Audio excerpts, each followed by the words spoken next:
बोलो श्री कृष्ण कन्हैया लाल की, सतगुरु महाराज की, श्री प्राणनाथ प्यारे की, महारानी बाईजुराज की, तीनों पुरी धाम की, समस्त सुंदर साथ की।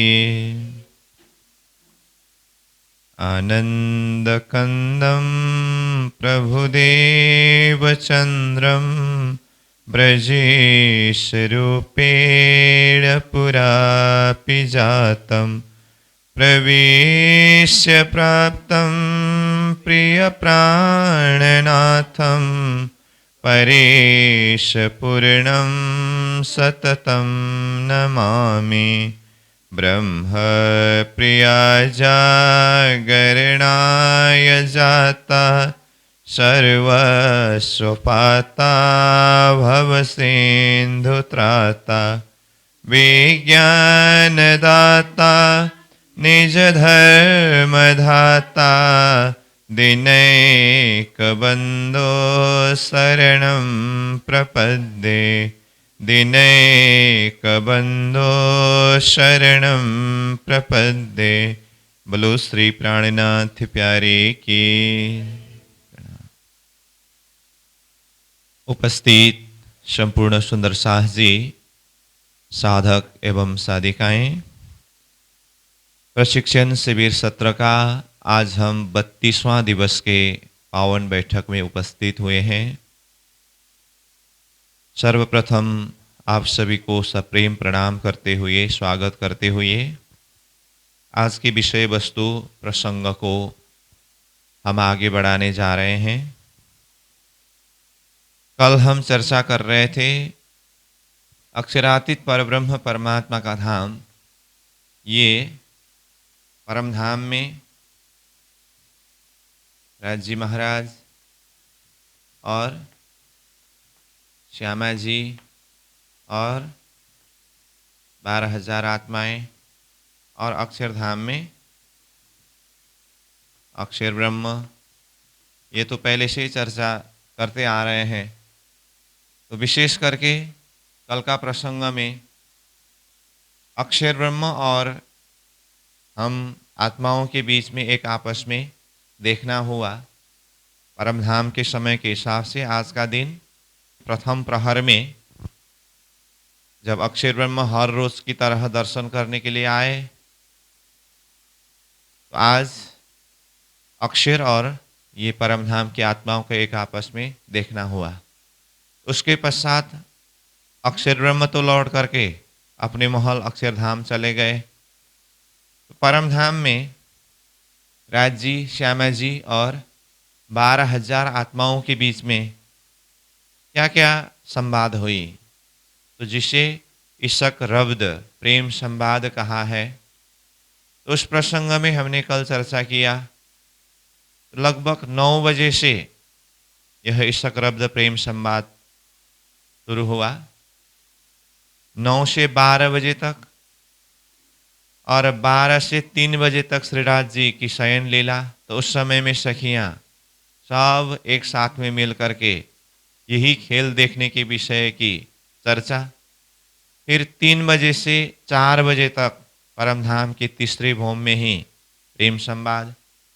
उसके बाद फिर 4 बजे श्रीराज जी महाराज ने हम आत्माओं को रंगमहल प्रथम भूम में उतार करके वर्तमान जो मूल मिलावा का बैठक चिंतन करते हैं वहाँ पर बिठाए, और वहाँ पर भी 4 से 4:30 बजे के समय तक हम आत्माओं को श्रीराज जी महाराज ने समझाया, और हम आत्माएं खेल देखने के लिए जबरदस्त जिद करते रहे। तो इस तरह से चलते चलते अंतिम में जब हम आत्माओं ने खेल देखने के लिए जिद नहीं छोड़ा, तो ठीक 4:30 बजे का समय हुआ। अब राज जी महाराज ने पूरी तरह से खेल दिखाने का निर्णय लिया। तो हम आत्माएं परमधाम मूल मिलावा के बैठक में किस तरह से खेल देखने की उत्सुकता को लिए हुए, चाह को लिए हुए बैठे हुए हैं।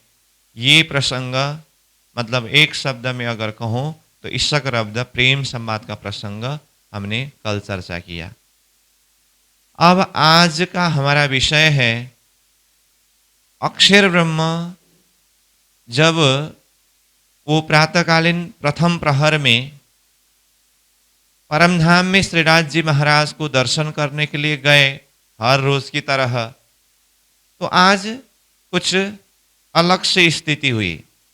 मतलब राज जी महाराज के साथ में वो अनंत आत्माओं को देखा, तो अक्षर ब्रह्म को हमने ऐसे स्थिति में लौटा करके अक्षरधाम अपने महल में उपस्थित कराए हैं और परमधाम में राजी श्यामा जी और 12,000 आत्माओं के जो प्रसंग को आगे बढ़ाया। अब प्रसंग आगे बढ़ाते समय अक्षर प्रसंग को हम आगे बढ़ाएंगे। तो परमधाम की जो आत्माएं खेल देखने के लिए वो मूल मिलावा के बैठक में बैठे हुए हैं और बिल्कुल ही तैयारी अवस्था में है। जब राजी महाराज ने कहा मैं खेल दिखाऊंगा दिखाऊंगा दिखाऊंगा, तुम लोग भूलोगे भूलोगे भूलोगे, तो हम आत्माएं एक आपस में सावधानी होकर के, होशियारी होकर के सलाह किया कि अगर मैं भूलूं तो आप मुझे याद दिला देना, आप भूलोगे तो मैं याद दिलाऊंगा। इस तरह से वचनबद्धता हुई। अब बिल्कुल ही ये आत्माएं खेल में उतरने की तैयारी अवस्था में है।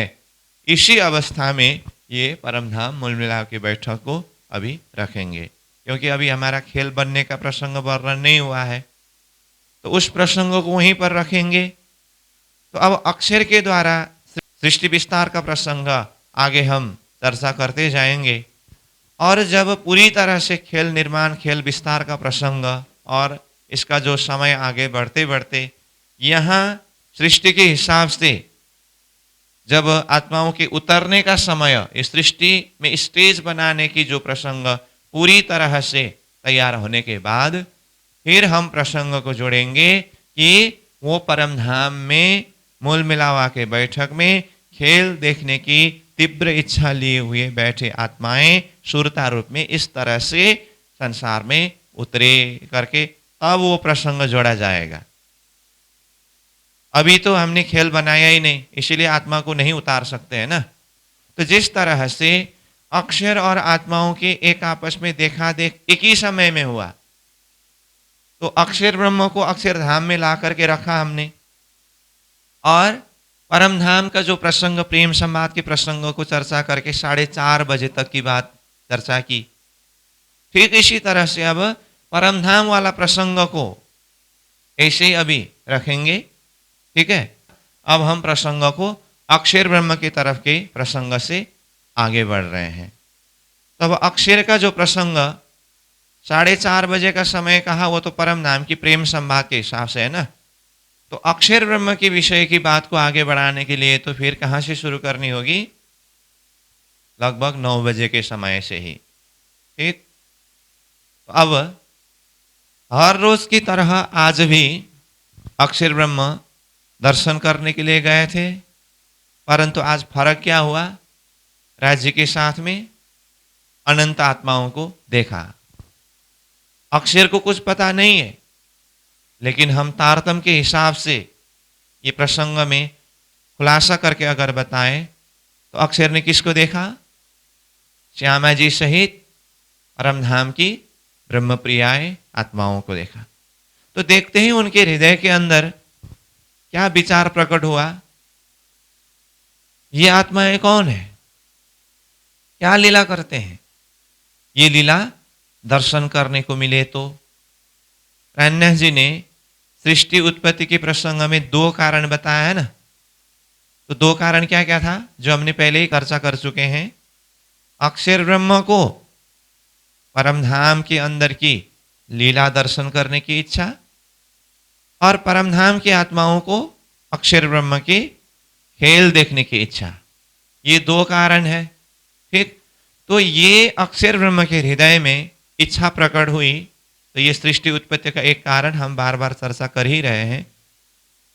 तो इस तरह से ये आत्माएं कौन है, क्या लीला करते हैं, वो लीला को दर्शन करने मिले। तो ये विचार करते करते अक्षर ब्रह्म परम धाम से लौट करके आए अक्षरधाम अपने महल में।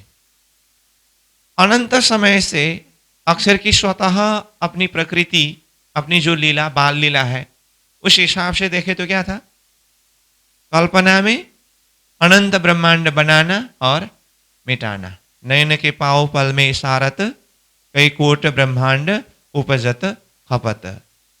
तो इस प्रसंग में हमने पहले ही चर्चा किया है अक्षर की बाल लीला, कल्पना में अनंत ब्रह्मांड बनाना मिटाना।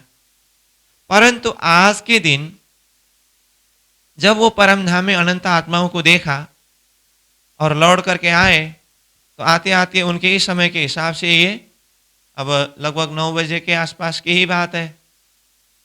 ठीक है, अब आज न ब्रह्मांड बनाना न ब्रह्मांड मिटाना। अक्षर ब्रह्म अपने धाम अपने महल में तो पहुंचे, परंतु बिल्कुल आज अक्षर के हृदय अंतस्करण में वही विचार है, बार बार वही दृश्य नजर के सामने में आ रहा है, हृदय में वही विचार उमड़ता आ रहा है कि वो राज्य के साथ में अनंत आत्माएं कौन है, क्या लीला करते हैं, वो देखने को मिले तो करके वो विचार में ऐसे डूब गए, ऐसे डूब गए, ऐसे डूब गए अक्षर ब्रह्म, कुछ पता ही नहीं है। समय आगे बीतता जा रहा है। ठीक है, कभी कभी होता है ना, हम भी एकदम आश्चर्यजनक दृश्य जब देखते हैं ना, अपने को भी मालूम नहीं रहता है, लेकिन उसके विषय में हम इतनी गहराई से डूबते हैं, समय कहाँ से कहाँ पहुंच जाता है पता ही नहीं चलता है एकदम से।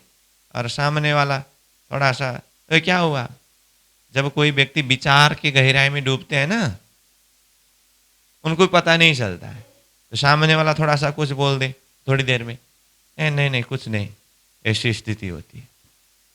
ठीक है, तो अक्षर की स्थिति ऐसी हुई, बस वो अपने ही विचार में डूबते जा रहे हैं।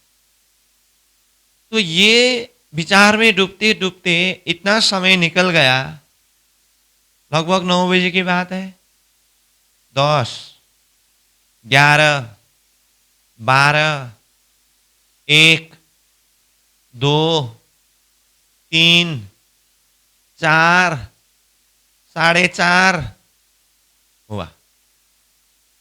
मैं अक्षर ब्रह्म के समय के हिसाब से बता रहा हूं। हाँ, वो परम धाम का एरिया होने से अब अक्षरधाम परम धाम का टाइमिंग तो एक ही चलता है। ठीक है, 9 बजे से कितने बजे तक समय आगे निकल गया? 4:30 बजे तक समय आगे निकल गया। ये कब की बात कर रहे हैं हम? आज का दिन, इसको मत भूलना। हाँ, किसके समय के हिसाब से बात कर रहे हैं अभी हम? अक्षर ब्रह्म के विषय में बात कर रहे हैं। 9 बजे परम धाम में अनंत आत्माओं को देखा, लौट करके आए और बिल्कुल चित्तवृत्ति में एक प्रकार का हलचल है, वो विचार के गहराई में ऐसे डूब गए, बार बार वही बात है, वो अनंत आत्माएं कौन है, क्या लीला करते हैं, देखने को मिले। करते करते समय कितना हुआ? 4:30 बजे का समय हुआ। ठीक, 4:30 बजे का समय हुआ। तो यही 4:30 बजे के समय तक में परम धाम में राजी श्यामल जी और 12,000 आत्माओं के बीच में क्या कुछ हुआ, जो कल का हमारा विषय वस्तु था, आज शुरुआत में थोड़ा सा उसको रिकैप किया था। ठीक है, वैसे मैंने पहले कहा कि ये परम धाम की बैठक को अब ऐसे ही रखिए करके, फिर भी एक टाइमिंग है कि है ना, तो थोड़ा सा उसको कनेक्शन जोड़ने के लिए मैंने फिर एक बार प्रसंग जोड़ दिया। परम धाम में 9 बजे से 4:30 बजे तक में प्रेम संवाद करके आत्माएं खेल में उतरने के लिए बिल्कुल तैयारी अवस्था में है। वो समय 4:30 का समय ही है। पूरा परम धाम में इस सगरब्द प्रेम संवाद चलते समय, यानी कि 9 से 4:30 बजे का बीच का जो समय है ना, अक्षर ब्रह्म एकदम से अपने ही विचार में डूबे हुए हैं, स्तब्ध जैसे अवस्था में है। ठीक, तो टाइम कितना हुआ? 4.5। अब क्या हुआ? ये सारा योजना कौन बना रहे हैं? राजी महाराज। ठीक। अब राजी महाराज ने विचार किया, 4:30 का समय हुआ ना, उधर अक्षर ब्रह्म बिल्कुल ही अंदर से एक प्रकार का बेचैनी भी है और स्तब्ध जैसा भी है, ऐसी स्थिति है। और परमधाम की आत्माएं 4:30 बजे तक में प्रेम संवाद करके खेल में उतरने के लिए बिल्कुल तैयार है। ठीक। अब अक्षर ब्रह्म को पता नहीं है कि परमधाम में क्या हो रही है। हाँ? सखियों को पता नहीं है अक्षर की स्थिति क्या है। ये 9 से 4:30 बजे तक के बीच की बात भी अगर करें, परंतु राज जी महाराज को पता है कि नहीं? राज जी को तो दोनों की स्थिति पता है ना, क्योंकि मास्टर प्लान तो उनका है। तो इधर सखियां प्रेम संवाद के समय में जो कुछ भी बातें कर रहे हैं और बातें बढ़ते बढ़ते 4:30 बजे तक में जो कुछ भी हुआ उसमें तो स्वयं राज जी प्रत्यक्ष है ही, इसीलिए जानते ही है। ऐसा नहीं कि 9 बजे से 4:30 बजे तक की स्थिति अक्षर ब्रह्म का क्या है राज जी महाराज नहीं जानते, ऐसा नहीं। वो स्थिति कराया ही किसने? राज जी ने ही। इसलिए राज जी महाराज अक्षर की स्थिति को भी जानते हैं। तो दोनों तरफ से समय कितना हुआ? 4:30 का समय हुआ। अब राज जी महाराज क्या सोच रहे हैं? इधर परमधाम की सखियां खेल में उतरने के लिए बिल्कुल तैयारी अवस्था में है, खेल देखने के लिए जाने की तैयारी है ना। लेकिन अब खेल तो बनाया ही नहीं, खेल तो बनाया ही नहीं है ना। सखियां तो बिल्कुल जाने के लिए तैयार हो चुके हैं, लेकिन अभी खेल बनाया ही नहीं। अब ये खेल बनाने का अथवा सृष्टि निर्माण करने का कार्य किसके हैं? अक्षर ब्रह्म। वैसे भी अक्षर ब्रह्म का स्वतः प्रकृति में उनके जागृत की कल्पना में ही वो क्या करते हैं? कोटि ब्रह्मांड नजर में आए, छेन में देख के पल में उड़ाए, करोड़ों ब्रह्मांड बनाते हैं और मिटाते हैं। ठीक। तो इसी हिसाब से देखें तो खेल बनाने का जो प्रसंग है अक्षर ब्रह्म का है। अब राज जी महाराज ने क्या किया? वैसे भी अक्षर ब्रह्म अपने बाल लीला में स्वतः अपनी प्रकृति के द्वारा जागृत की कल्पना में खेल बनाते मिटाते हैं। अब ये आत्माएं जो खेल देखने के लिए जाने की तैयारी कर रहे हैं, अब खेल तो बनाना ही पड़ेगा।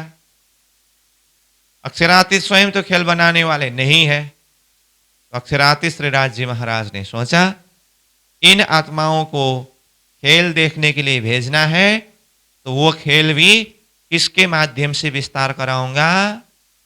अक्षर के माध्यम से ही। तो अब स्वयं श्री राज जी महाराज के हुक्म के द्वारा अक्षर ब्रह्म को माध्यम बना करके ये सृष्टि विस्तार करेंगे। अब यहां पर एक बात ध्यान दीजिए, हम वो सृष्टि वो ब्रह्मांड की बात कर रहे हैं। अगर अभी यहां से कहो तो वर्तमान जिस ब्रह्मांड में हम बैठे हैं ना, अभी हम जिस ब्रह्मांड में जिस खेल में बैठे हैं ना, ये सृष्टि उत्पत्ति की विषय की बात अब शुरू हो रही है। तो इसमें फर्क क्या है? अक्षर ब्रह्म ने अब तक जितने भी ब्रह्मांड बनाए उसमें भी वही है। पहले ही कहा त्रिलोक यानी कि 14 ब्रह्मांड होते हैं, त्रिदेव ब्रह्मा विष्णु महेश ही होते हैं। तो ब्रह्मांड का रूप वही है, परंतु सृष्टि अथवा ब्रह्मांड बनाने का विस्तार करने का जो प्रक्रिया है ना, उसमें अंतर है। क्या अंतर है? इससे पहले जितने भी ब्रह्मांड बनाए वो जागृत की कल्पना में ही बनाए, अक्षर के अपनी स्वतः प्रकृति के द्वारा। उसमें अक्षरातीत का कोई लेन देन नहीं है।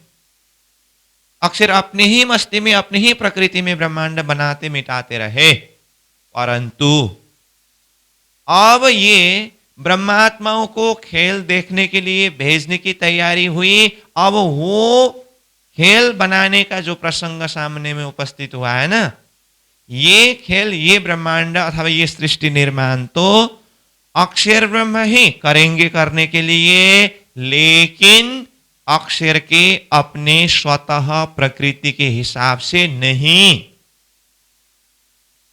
ध्यान देकर के समझने का प्रयास करिए। क्या कहा मैंने? इससे पहले जितने भी ब्रह्मांड बने वो अक्षर का स्वयं अपनी ही प्रकृति के द्वारा है।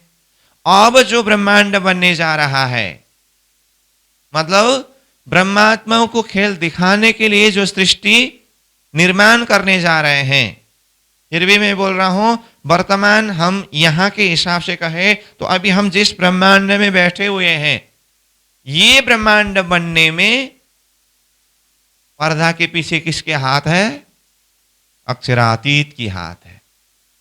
अक्षर के अपने स्वतः प्रकृति के द्वारा नहीं है। तो अब किस तरह से अक्षर के माध्यम से ये सृष्टि का विस्तार कराया अथवा ये सृष्टि की उत्पत्ति हुई, इस विषय को जानना होगा। समझ में आ रही है ना बात? ठीक। अन्य ब्रह्मांड और ये अब बनने वाला ब्रह्मांड एक ही है देखने में, परंतु इसका प्रक्रिया अंतर है। अब तक जो ब्रह्मांड बने जागृत की कल्पना में अक्षर के अपने ही स्वतः प्रकृति के द्वारा, अब ब्रह्मात्माओं को दिखाने के लिए जो खेल बनने वाला है, ये रिमोट किसके हाथ में है? अक्षरातीत के हाथ में है, त्रिराज जी के हाथ में है। त्रिराज जी महाराज अब जिस तरह से हुक्म करे, उसी हिसाब से अक्षर एक माध्यम बन करके, निमित्त बन करके ये सृष्टि निर्माण कर रहे हैं। ठीक है, तो इसको पहले हम हल्का हिसाब से चर्चा करेंगे, उसके बाद फिर अक्षर के अंदर जो शक्ति है उन शक्तियों के विषय में भी चर्चा करेंगे। तो मैंने पहले ही कहा हूं, आगे विषय वस्तु को किस तरह से बढ़ाना है, जहां तक हम कोशिश करेंगे सहजता के हिसाब से विषय वस्तु को समझ सके। विषय वस्तु अपने आप में बहुत जटिल है, बहुत महत्वपूर्ण है, परंतु मैं जहां तक कोशिश कर रहा हूं धीरे धीरे से इस चीज को दिल दिमाग में अच्छी तरह से बिठा सके। अब देखिए, अक्षर ब्रह्म के संदर्भ में अभी तक हमने सिर्फ इतना ही कहा है, वो बाल लीला करते हैं, अक्षरधाम में रहते हैं, कल्पना में अनंत ब्रह्मांड बनाते हैं, मिटाते हैं। उनकी लीला के हिसाब से उन्हें बाल स्वरूप कहा है, ऐसे ही वर्णन किया है ना। अक्षर ब्रह्म के अंदर कैसे कैसे शक्ति है, उस शक्ति के विषय में हमने चर्चा नहीं किया है।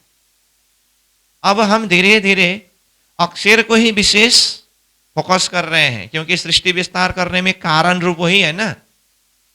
महाकारण तो राज्य है, तो कारण रूप कौन है? कारण रूप में अक्षर ब्रह्म है।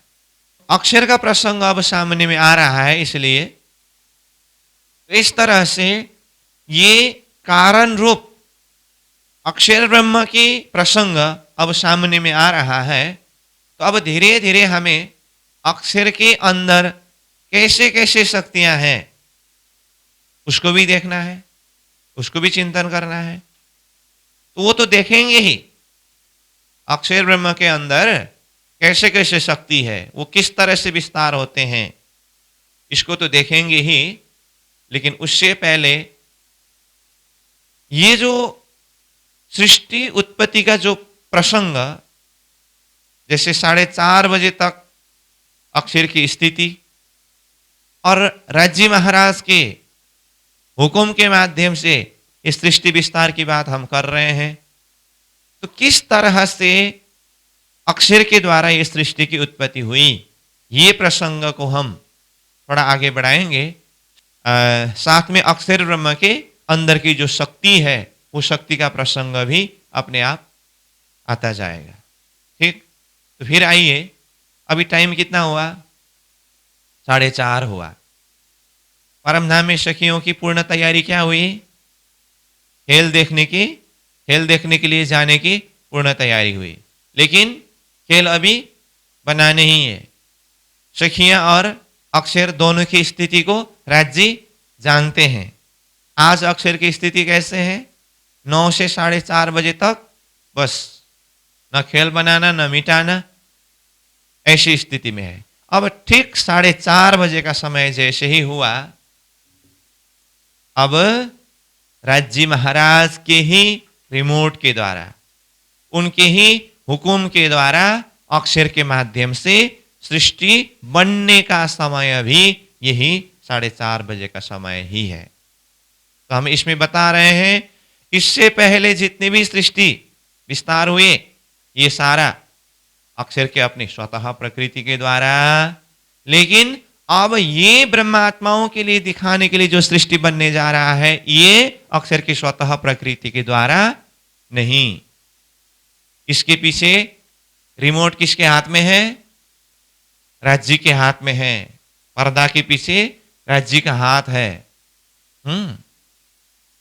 अब देखिए, तो राज्य ने अक्षर को माध्यम बना करके ये ब्रह्मांड अथवा ये सृष्टि का निर्माण किस तरह से कराया,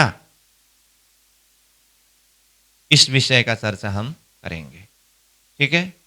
और दूसरी बात, हमने विराट का भूमिका प्रसंग में शुरू में कहा था, विराट में मुख्य रूप में 3 पुरुष का वर्णन आता है। वो 3 पुरुष कौन कौन है? क्षर पुरुष, अक्षर पुरुष और उत्तम पुरुष। ठीक, उनमें से अब तक हमने उत्तम पुरुष अक्षरातीत त्रिनाथ जी, उनके विषय में परिचय लिया। और दूसरे पुरुष कौन है? अक्षर पुरुष कुटस्थ, तो उनके विषय में भी हमने जान लिया, थोड़ा कुछ जान लिया, थोड़ा कुछ जानना और बाकी है। ठीक है। अब एक पुरुष क्षर पुरुष है, उनके विषय में अभी कुछ बात नहीं किया है। तो ये क्षर पुरुष जो है सृष्टि के अंदर है।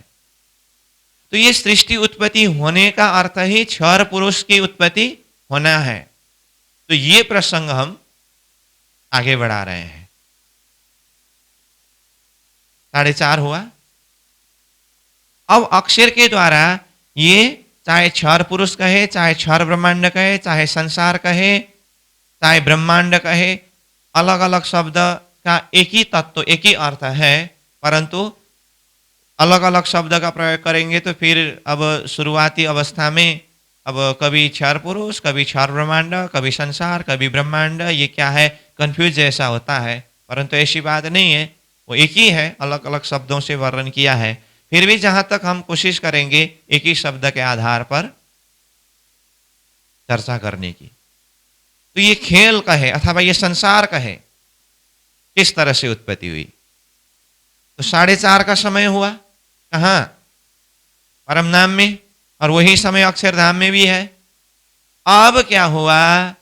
राज्य महाराज ने अक्षर को माध्यम बना करके खेल विस्तार करने के प्रसंग में, अब ध्यान दे करके समझ लीजिए। हाँ, राज्य महाराज ने क्या किया?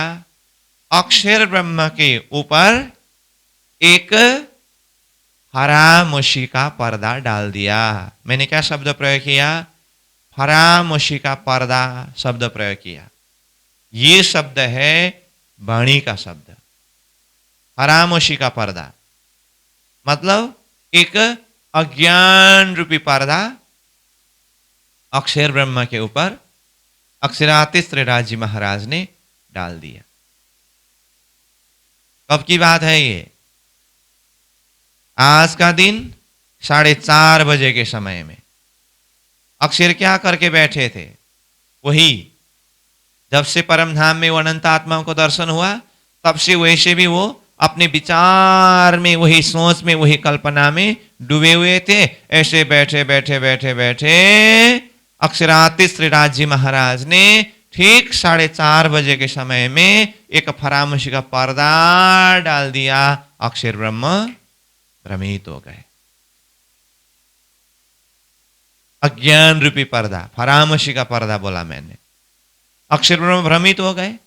अब अक्षर ब्रह्म को नींद आई और नींद आते आते थोड़ा सा आगे जा करके अक्षर ब्रह्म ने सपना देखने लगे। मतलब अक्षर ब्रह्म कहां चले गए? अक्षर ब्रह्म सपना में चले गए। ठीक है, जैसे हम भी ऐसे बैठे बैठे नींद आता है ना, और सपना में चले जाते हैं। कभी कभी तो क्लास में बैठते बैठते सपना में चले जाते हैं। तो अक्षर ब्रह्म भी सुबह 9 बजे से ऐसे बैठे हुए थे, एक विचार की गहराई में डूब करके। 4:30 का समय हुआ और अक्षर ब्रह्म के ऊपर अक्षरातीत श्रीराज जी महाराज ने क्या किया? मैंने ये फरामोशी का पर्दा डाल दिया। अक्षर ब्रह्म को नींद आई, वो कहां चले गए? सपना में चले गए। ठीक, अक्षर ब्रह्म कैसे सपना में चले गए, इसको समझाना पड़ेगा। आप अपने आप को, उदाहरण के लिए अपने आप को अक्षर ब्रह्म मानिए और ऐसे बैठे बैठे नींद आ जाती है और सपना में चले जाते हैं। वो तो प्रैक्टिकल है। सपना वाली बात को इतना कठिन समझने की कोई जरूरत ही नहीं है। अक्षर ब्रह्म कैसे सपना में चले गए होंगे, उसको समझने के लिए पहले मैं खुद कैसे सपना में गया। ठीक, अब वो सपना में जाने के लिए जैसे फरामोशी का पर्दा करके बोला ना, मैं सपना में गया तो बीच में पर्दा क्या आया? निद्रा रूपी पर्दा आया ना। मेरे ये जागृत की अवस्था और उस सपना के अंदर गए तो ये जागृत और सपना के बीच में पर्दा क्या है? नींद रूपी पर्दा है। ठीक, अब वही नींद रूपी पर्दा को फरामोशी का पर्दा शब्द प्रयोग किया, वही अज्ञान रूपी पर्दा को फरामोशी का शब्द प्रयोग किया। अब मैंने यहां पर शब्द 2 प्रयोग किया। एक बार कहा नींद रूपी पर्दा, दूसरी बार कहा फरामोशी का पर्दा। ठीक है, 2 बार कहा ना, 2 शब्द। तो आप कहेंगे ये नींद रूपी पर्दा है या अज्ञान रूपी पर्दा है? नींद रूपी पर्दा भी है, अज्ञान रूपी पर्दा भी है। उसको सार रूप में वाणी में फरामोशी का पर्दा कहा है। और ये फरामोशी के पर्दा के अंदर जैसे नींद अज्ञान शब्द प्रयोग हुआ है ना, ऐसे ही वाणी में 9 शब्द प्रयोग किया है प्रणय जी ने। कितने शब्द? 9 शब्द। इस प्रसंग में अक्षरातीत परब्रह्म परमात्मा श्रीराज जी ने अक्षर ब्रह्म के ऊपर एक फरामोशी का पर्दा डाला, जिसके द्वारा अक्षर ब्रह्म सपना में चले गए।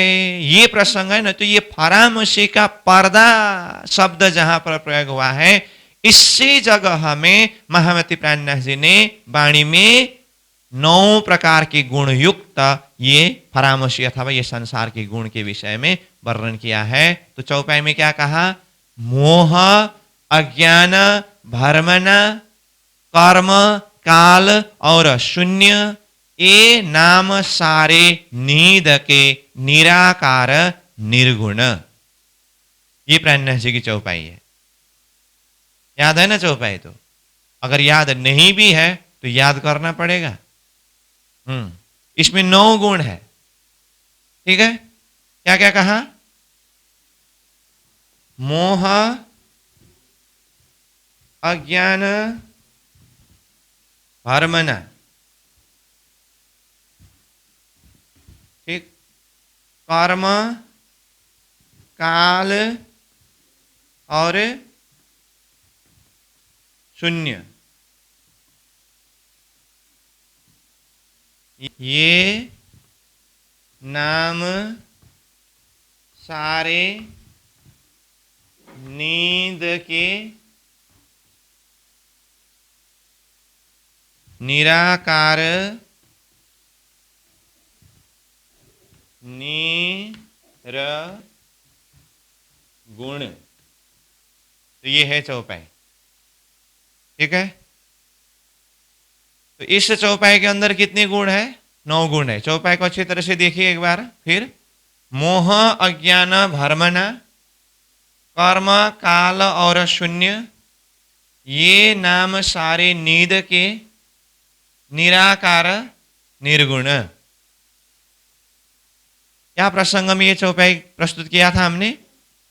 आज का दिन 4:30 बजे के समय में अक्षरातीत श्रीराज जी महाराज ने अक्षर ब्रह्म के ऊपर एक खामोशी का पर्दा डाला, तो अक्षर ब्रह्म सपना में चले गए। ठीक, तो खामोशी, वो पर्दा, उस जगह में हमने निद्रा रूपी पर्दा शब्द प्रयोग किया। जैसे प्रैक्टिकली अपने सपना का उदाहरण लेते समय, अभी हम जागृत अवस्था में हैं और हम सपना अवस्था में चले जाते हैं, तो जागृत और सपना के बीच में एक पर्दा है, तो वो पर्दा का नाम क्या है? नींद है। ठीक, तो वाणी के हिसाब से अक्षर ब्रह्म के ऊपर पड़ा हुआ पर्दा को क्या शब्द प्रयोग किया? एक शब्द खामोशी का पर्दा शब्द प्रयोग किया। तो उसके अंदर 9 प्रकार के गुण है। तो वो 9 प्रकार के गुण रूपी पर्दा जो ये चौपाई के द्वारा बताया, तो इसमें देखिए एक है मोह, एक दूसरे नंबर में है अज्ञान, तीसरे नंबर में है भ्रमणा मतलब भ्रम। मोह मतलब मोह जानते ही है, अज्ञान अज्ञान जानते ही है, भ्रमणा मतलब भ्रम, और कर्म कितने नंबर में हुए? 4 नंबर, काल 5 नंबर, और शून्य, शून्य। देखिए ठीक, ये नाम सारे, ये नाम सारे मतलब ऊपर जितने आए और आना बाकी है, ये नाम सारे नींद के। तो ये नींद कितने नंबर में हुए? 7 नंबर। ये नाम सारे नींद के निराकार 8 नंबर, निर्गुण 9 नंबर। तो 9 गुण हुआ कि नहीं हुआ? मोह अज्ञान भ्रम कर्म काल शून्य नींद निराकार निर्गुण, ऐसे 9 गुण युक्त एक पर्दा, जिसको एक शब्द में क्या कहा बोला? खामोशी का पर्दा, एक शब्द में ये है। तो अब आगे जाकर के हम जो सृष्टि विस्तार करेंगे, मैं यही बता के रखता हूं, सृष्टि विस्तार का मूल बीज ही ये 9 गुण है। सृष्टि विस्तार का ये मूल बीज ही क्या है? ये 9 गुण है। आगे विशेष करके सृष्टि संबंधी बात करते समय ये मोह शब्द को मुख्य रूप से चर्चा करते हैं। मोह शब्द को किस तरह से व्याख्या होगा वो तो आगे आने पर होगा। और प्राणनाथ जी ने वाणी में सृष्टि संबंधी विषय को चर्चा करते हुए सबसे पहले क्या कहा? हवे पहला मोह जलनी कहूं बात शब्द प्रयोग किया है। तो मोह जलनी कहूं बात, तो मोह की शुरुआत कहां से? यहीं से, अक्षर ब्रह्म को जिस शक्ति ने भ्रमित कराया, तो उस जगह में मोह शब्द अगर आया हो तो उसमें अन्य 8 गुण को भी उसी के अंदर समझना पड़ेगा। चाहे अज्ञान शब्द आए तो भी अन्य 8 गुण को भी उसी के अंदर समझना पड़ेगा। तो ये चौपाई याद होना पड़ेगा। अगर किसी को याद नहीं है तो अपने स्वाध्याय के समय में चौपाई को याद करिए। ठीक, ये 9 गुण, ऐसे गुण युक्त फरामश के पर्दा किसने किसके ऊपर डाला?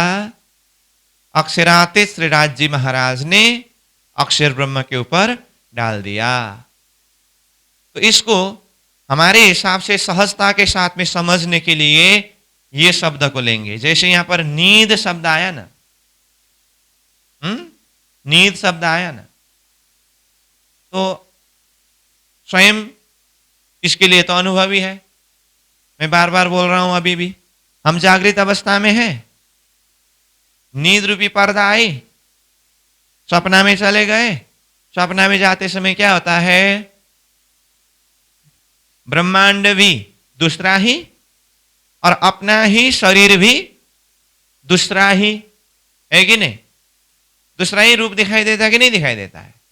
ऐसे ही अक्षरातीत श्रीराज जी महाराज ने अक्षर ब्रह्म के ऊपर ये फरामोशी का पर्दा डाल दिया, तो अक्षर ने अपनी जागृत की स्थिति को भूल गया और अलग ही एक स्थान का रूप देखने लगे और अपने आप को दूसरा ही स्वरूप में पाया। किसने? अक्षर ब्रह्म ने। इसलिए इधर देखिए, ये अक्षर ब्रह्म है। अक्षर ब्रह्म के ऊपर ये फरामोशी रूपी पर्दा पड़ा, तो अक्षर ने दूसरा ही एक स्थान को देखा और अपने आप को दूसरा ही एक शरीर में पाया। ये है अक्षर ब्रह्म का सपना का शरीर। अक्षर ब्रह्म जागृत अवस्था में यहां है और सपना का शरीर में अपने आप को पाया, और ये सपना का एरिया है। अपने द्वारा समझना हो तो उदाहरण के लिए अक्षर के जगह में स्वयं रहना, नींद रूपी पर्दा बीच में आई है और स्वयं कहां चले गए? सपना में चले गए। ये क्या है? सपना का शरीर है और ये एरिया क्या है? वो सपना का एरिया है। यहां तक क्लियर? उदाहरण के द्वारा भी समझना और यहां पर सिद्धांत भी समझना। ठीक। अब अक्षर ब्रह्म जैसे ही ये अज्ञान रूपी निद्रा के कारण अथवा फरामोशी के पर्दा के कारण सपना में चले गए, अपने आप को सपना का शरीर में पाया। अब ये शरीर का भी तो कुछ नाम होना पड़ेगा ना जानने के लिए। बता दो उसका नाम क्या है? उसी का नाम है क्षार पुरुष। क्या कहा? क्षार पुरुष। क्षार पुरुष और भी नाम है, लेकिन अभी के लिए स्टैंडर्ड नाम क्षार पुरुष। अब बताइए, अक्षर ब्रह्म का सपना का शरीर का नाम क्या है? क्षार पुरुष। अक्षर ब्रह्म ने सपना कब देखे? आज का दिन 4:30 बजे, जब श्रीराज जी महाराज ने, गीता के हिसाब से कहे तो उत्तम पुरुष ने, मोह अज्ञान भ्रमना कर्म काल और शून्य ये नाम सारे निध के निराकार निरगुण रूपी फरामोशी के पर्दा डाल दिए। अक्षर ब्रह्म ने अपनी जागृत की स्थिति को भूल गया, निद्रा रूपी पर्दा आया और अपने आप को सपना में पाया। तो सपना में पाते समय ये स्वरूप में पाया, तो ये स्वरूप का नाम है क्षार पुरुष। और ये जो एरिया है ये सपना का एरिया है। तो इसका अर्थ अक्षर ब्रह्म जागृत का स्वरूप का नाम है और अक्षर का ही सपना का शरीर का नाम क्षार पुरुष है। जैसे मैं अगर अक्षर ब्रह्म हूं तो मेरा सपना का शरीर का नाम क्षार पुरुष है। विराट में 3 पुरुष का वर्णन आता है। कौन कौन है वो? क्षार पुरुष, अक्षर पुरुष, उत्तम पुरुष कहा था ना। अब तक हमने उत्तम पुरुष के विषय में चर्चा किया और अक्षर पुरुष के विषय में चर्चा किया, और अब भी प्रसंग आया क्षार पुरुष की बात भी आई। ठीक है, चार पुरुष एक स्टैंडर्ड है। अब आगे जो भी वर्णन होना है इसी के अंदर की बात है। तो उत्तम पुरुष को तो हमने पहले ही कहा वो परमात्मा स्वरूप है। और अक्षर पुरुष कौन है? अक्षरातीत त्रिराज जी अथवा वो उत्तम पुरुष के सात के अनेकों कला में एक कला अक्षर ब्रह्म। तो अक्षर बाल लीला करते हैं, अब परम धाम में दर्शन करने के लिए जाते हैं, आते हैं, उनके विषय में थोड़ा कुछ चर्चा हुई है, थोड़ा कुछ बाकी है। अब अभी हमारे समक्ष में और एक पुरुष का प्रसंग उपस्थित हुआ, वो कौन है? क्षर पुरुष। तो क्षर पुरुष कौन है?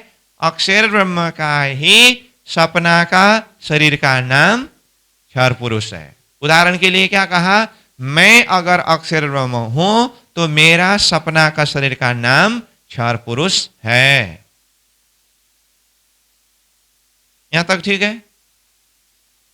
चलो, अज्ञान रूपी पर्दा, हरामशी की पर्दा डाल दिया, अक्षर ब्रह्म को हमने भेज दिया सपना में, और अक्षर का सपना का शरीर का नाम क्षर पुरुष करके कहा। ये आप अच्छी तरह से दिल दिमाग में बिठाइए।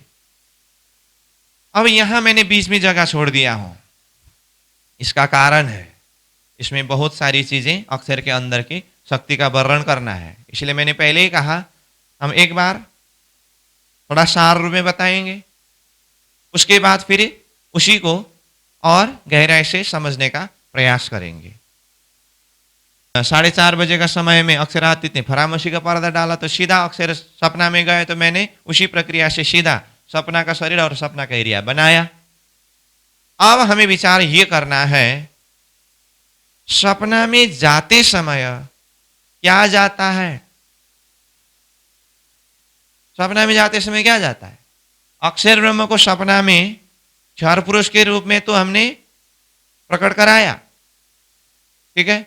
और उदाहरण में हम स्वयं सपना में जाते हैं, बीच में निद्रा रूपी पर्दा आता है, ये बात भी हमने चर्चा में लाए। लेकिन अब मेरा प्रश्न है, अक्षर और क्षर पुरुष के विषय में थोड़ी देर छोड़ दीजिए, अपने आप में देखिए, अपने आप में हम सपना में जाते कि नहीं जाते?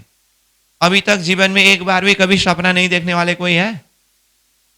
ऐसा तो हो ही नहीं सकता, सपना हर कोई देखते हैं। हाँ, तो अब मुझे बताइए, सपना हर कोई देखते हैं, आप सपना में जाते हैं, तो मेरा प्रश्न है, सपना में जाते समय क्या जाता है? क्या जाता है? अब क्या जाता है बोलने के लिए और सहज बना देता हूं। जागृत की अवस्था में हमारे साथ में क्या क्या है, हमारे अंदर क्या क्या है शक्ति, तो ये देखना पड़ेगा पहले। तो इन सब में से सपना में जाते समय क्या जाता है? तो इसके लिए जैसे हम पहले से ही चर्चा कर रहे थे ना, जब शुरुआती अवस्था में हमने शरीर और शरीर के अंदर अंतस्करण और अंतस्करण से भी अंदर आत्मा शक्ति, 3 पार्ट में चर्चा किया है कि नहीं किया? हाँ? इधर देखिए इसको, जैसे हम हमारे विषय में बात कर रहा हूं, पहले अपने में समझ करके उसको उदाहरण के रूप में समझ करके फिर वहां सिद्धांत में समझना होगा। हाँ, हमारा शरीर है जो जागृत में दिखाई दे रहा है। शरीर कितने तत्व के हैं? 5 तत्व, ये तो जानते ही है पहले से। और शरीर में कितने गुणांग इंद्रिय है? 5 ज्ञान इंद्रिय है, 5 कर्म इंद्रिय है, 10 इंद्रिय है। ये हुआ शरीर, ठीक है। अब यहां से अंदर क्या है? अंतःकरण करके कहा, अंतस्करण। तो अंतस्करण क्या क्या है? मन, बुद्धि, चित्त, अहम। शरीर की तरफ से जा रहे हैं ना हम, इसीलिए मन, बुद्धि, चित्त, अहम बोल रहे हैं। आत्मा की तरफ से आएंगे तो फिर अहम, चित्त, बुद्धि, मन होगा। वो जो भी हो, तो शरीर से अंदर क्या है? 4 अंतस्करण, मन है और बुद्धि है और चित्त है और अहम है। इसको एक शब्द में क्या कहा? अंतस्करण, ठीक है। और इससे भी परे क्या है? आत्मा है। ये आत्मा हुआ 1, ये अंतस्करण हुआ 2 और शरीर हुआ 3। तो 3 पार्ट है ना। हमारे अंदर। तो मेरा कहना है सपना में जाते समय क्या जाता है? शरीर, अंतस्करण, आत्मा। ठीक, विचार करिए। अब इसको मैं बता देता हूं। सपना में जाते समय शरीर तो नहीं जाता है। जहां पर घर में पलंग में सोया वहीं पर उठते हैं ना। हा? कोई सपना में जाते समय शरीर ही लेकर के जाए और बुलाने के लिए उठाने के लिए आते समय तो पलंग में नहीं है। बाद में कहाँ गया था? मैं सपना में गया था, पता नहीं कहाँ गए थे। ऐसा तो नहीं होता है, शरीर तो वहीं के वहीं रहता है। तो कोई कहते हैं आत्मा जाती है सपना में।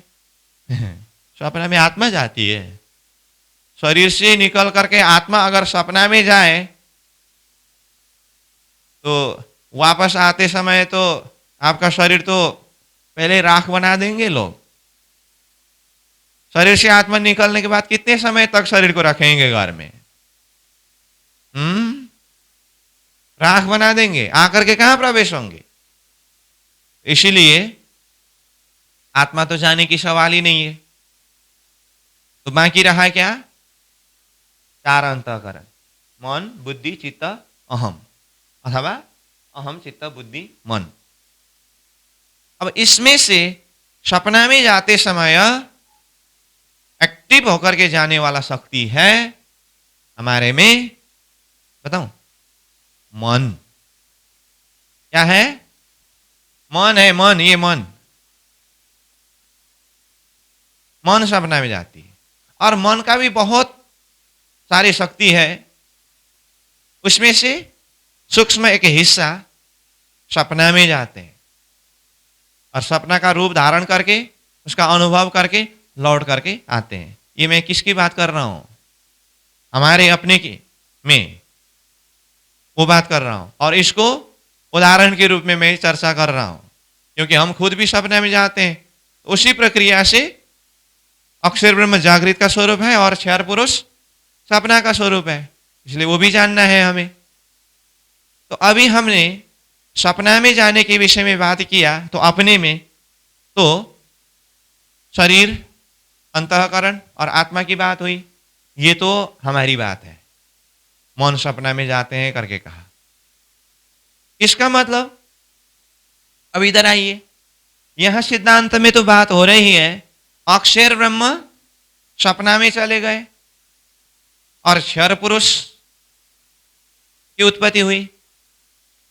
तो अक्षर ब्रह्म सपना में जाते समय अक्षर के अंदर के कौन सी शक्ति गए उसको देखना पड़ेगा कि नहीं पड़ेगा?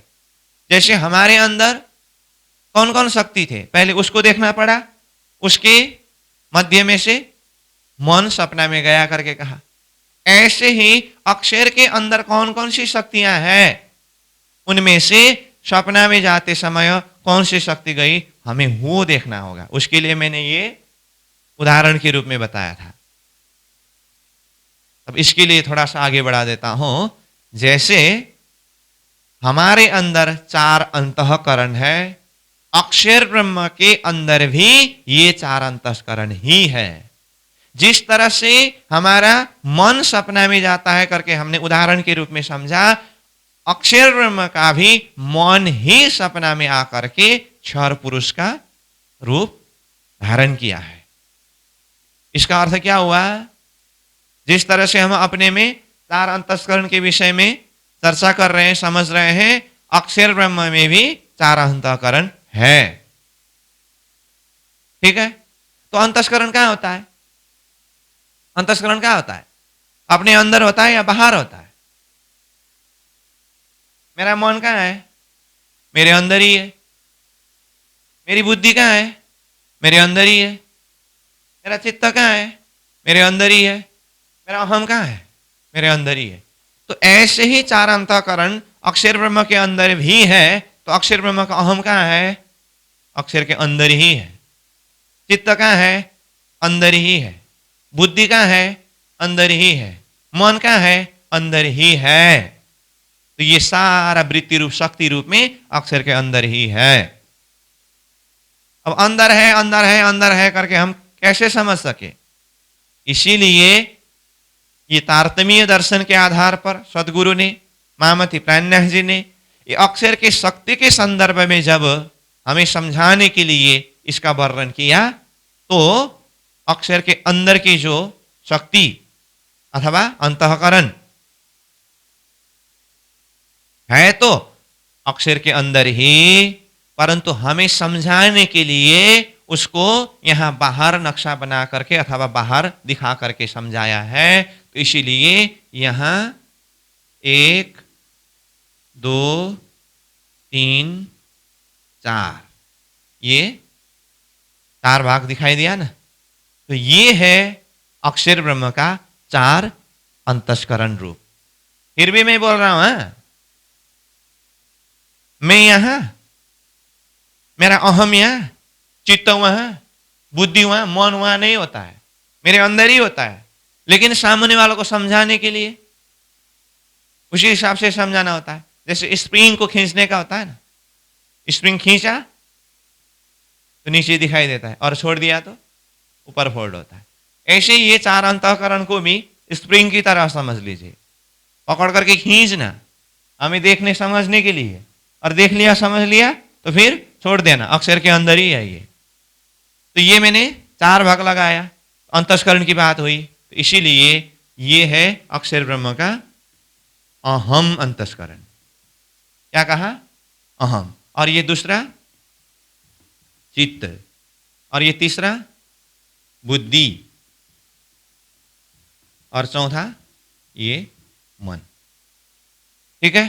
तो जिस तरह से हमने अपने में अंतस्करण के विषय में बात करते समय अहम, चित्त, बुद्धि, मन कहा, तो ये मूल रूप में अक्षर ब्रह्म के अंदर ही अहम अंतस्करण है, अक्षर के अंदर चित्त अंतस्करण है, अक्षर के अंदर बुद्धि अंतस्करण है, अक्षर के अंदर मन अंतस्करण है। यहां तक क्लियर? अच्छा, ये अंतस्करण अहम, चित्त, बुद्धि, मन, ये तो हम यहां अपने अंदर की भाषा से समझने के लिए ये शब्द प्रयोग करके समझ रहे हैं, अथवा इस तरह से समझाने के लिए ये शब्द प्रयोग किया गया है। लेकिन शास्त्रों में अक्षर ब्रह्म के इन 4 अंतस्करण के अपना अपना नाम है। वो नाम के हिसाब से हमें जानना होगा, समझना होगा। इसीलिए अब मैं बता रहा हूं अक्षर ब्रह्म का जो अहम अंतस्करण है उसको शास्त्र में किस नाम से बताया है, चित्त अंतस्करण को क्या नाम बताया है, बुद्धि अंतस्करण को क्या नाम बताया है, मन अंतस्करण को क्या नाम बताया है, हमें ये देखना होगा।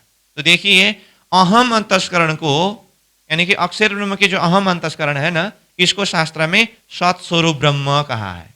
क्या कहा? सत्स्वरूप ब्रह्म। मैं यहां लिख रहा हूं, सत स्वरूप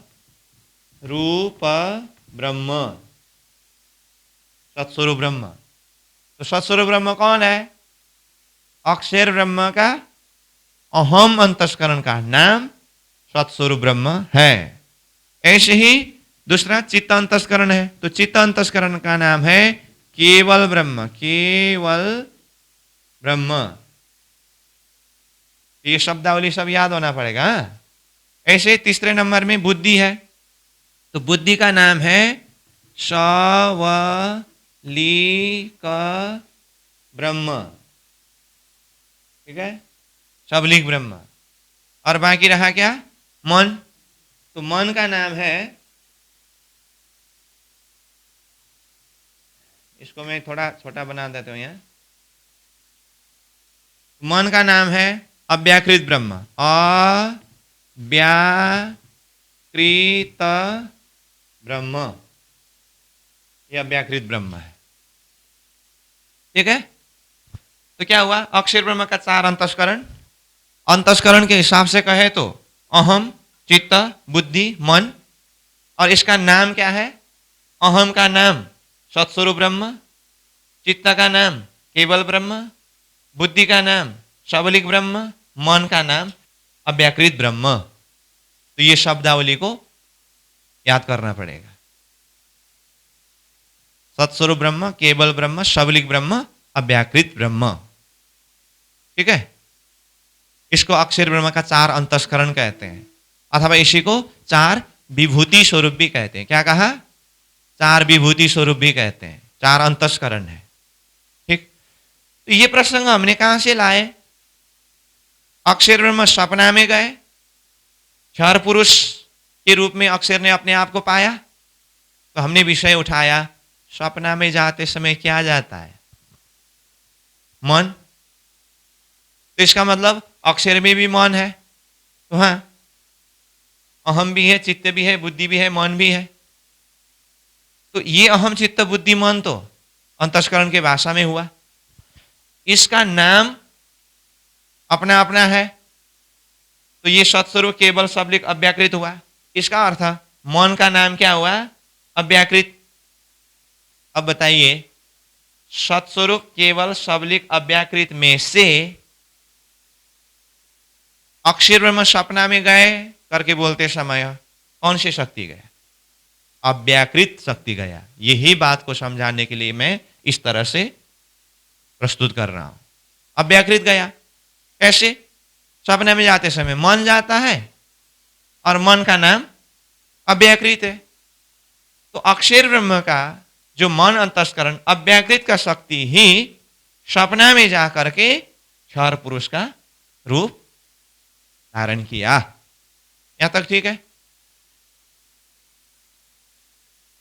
अब हमने अक्षर ब्रह्म के ऊपर अक्षरातीत श्रीनाथ जी ने फरामशी का पर्दा डाला और अक्षर ब्रह्म सपना में जाकर के क्षर पुरुष के रूप में अपने आप को पाया करके कहा ना। तो सपना में जाते समय क्या गया उसको समझाने के लिए मैंने ये अंतस्करण की बात बता करके अव्याकृत शक्ति का परिचय दिया और वो अव्याकृत शक्ति गया करके कहा। ठीक है, अब एक बात बता के रखता हूं, अव्याकृत सपना में गया, मन सपना में गया, वो तो ठीक है।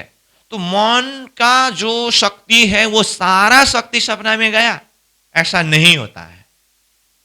तो अब हमें आगे ये भी चिंतन करना है, तो मन के अंदर यानी कि अव्याकृत के अंदर कैसे कैसे शक्ति, कौन कौन सी शक्तियां हैं, वो तो पूरा अव्याकृत के अंदर की शक्ति का स्टोर देखना पड़ेगा। उसमें से सपना में जाते समय कितनी शक्ति गए इसको देखना पड़ेगा। ठीक है, ये विषय में आगे चर्चा करेंगे। ये आगे का चर्चा का विषय मैं थोड़ा सा हिंस बता रहा हूं। तो फिर अव्याकृत की शक्ति को देखने से पहले सबलिक को भी देखना होगा, केवल को भी देखना होगा, फिर सत्स्वरूप को भी देखना होगा। ये तो मैं बिल्कुल शुरुआती अवस्था की बात कर रहा हूं, तो इसके अंदर हम प्रवेश करेंगे। लेकिन अभी के लिए मैं लास्ट एक उदाहरण देता हूं। जैसे अक्षरातीत परब्रह्म परमात्मा ने अक्षर ब्रह्म के ऊपर फरामशी का पर्दा डाला और अक्षर भ्रमित हो गए और अक्षर सपना में चले गए, तो सपना में क्षर पुरुष के रूप में अपने आप को पाया करके कहा ना। ये फरामशी का पर्दा डालना कैसा होता है, कैसे भ्रमित कराते हैं वो, इसको समझने के लिए मैं एक उदाहरण देता हूं। जैसे डॉक्टर कोई मरीज को, पेशेंट को ऑपरेशन करना पड़े, तो पहले क्या करते हैं? ऑपरेशन करने से पहले क्या करना होता है? उसको बेहोशी बनाना होता है। तो बेहोशी बनाने के लिए डॉक्टर क्या करते हैं? या तो सुई लगाते हैं, इंजेक्शन लगाते हैं, या तो क्लोरोफॉर्म संगा देते हैं। ठीक है, उसके बाद धीरे धीरे वो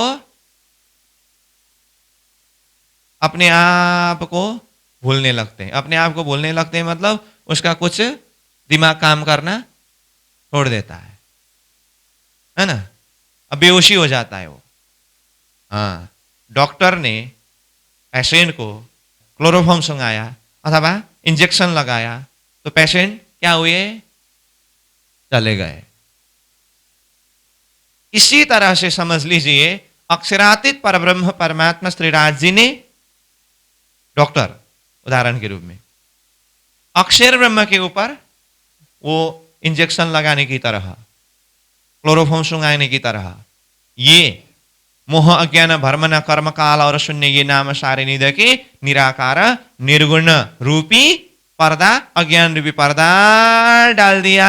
अक्षर ब्रह्म जाकर के सपना में अपने आप को क्षर पुरुष के रूप में पाया। ठीक है, ये चर्चा किया हमने। और अक्षर ब्रह्म सपना में तो गए, सपना में जाते समय कौन सा शक्ति जाता है? मन। तो मन है तो अक्षर के अंदर अन्य भी अंतस्करण शक्ति है, तो अहम चित्त बुद्धि मन की बात हुई। उसका नाम सत्स्वरूप ब्रह्म, केवल ब्रह्म, सबलिक ब्रह्म, अव्याकृत ब्रह्म हुआ। और उसमें से हम बोल रहे हैं अव्याकृत मौन तो है, लेकिन मौन का पूर्ण शक्ति नहीं जाता है, उसका कुछ अंश शक्ति जाता है। वो अंश शक्ति जाता है, उसको जानने के लिए हमें क्या जानना पड़ेगा? अव्याकृत के अंदर कौन कौन सी शक्ति है उसको जानना पड़ेगा। तो अव्याकृत के अंदर की शक्ति को जानने से पहले फिर हम अहम सत्स्वरूप के अंदर, चित्त केवल के अंदर, बुद्धि सबलिक के अंदर, मन अव्याकृत के अंदर कौन कौन सी शक्ति है उसको एक बार देखेंगे, समझेंगे। उसके पश्चात फिर उन शक्तियों के स्टोर में से मन यानी कि अव्याकृत के कितने हिस्सा शक्ति सपना में जाकर के क्षर पुरुष की उत्पत्ति हुई है, इसका प्रक्रिया समझेंगे। उसके बाद ही सृष्टि विस्तार का प्रसंग के ऊपर चर्चा करेंगे। आज का समय पूरा हुआ। अब कल का हमारा विषय वस्तु रहेगा अक्षर ब्रह्म का सपना का शरीर क्षर पुरुष तो है, सपना में जाते समय मन अव्याकृत तो गया, लेकिन अव्याकृत के अंदर कितनी शक्ति है, उसमें से कितने शक्ति सपना के अंदर गया, उसको जानने के लिए अव्याकृत सबलिक केवल सत्स्वरूप के अंदर की शक्ति का कुछ हम परिचय करेंगे। उसके बाद फिर आगे प्रसंगों को बढ़ाएंगे। पूर्णमदः पूर्णमिदं पूर्णात् पूर्णमुदच्यते पूर्णस्य पूर्णमादाय पूर्णमेवावशिष्यते। प्रणाम।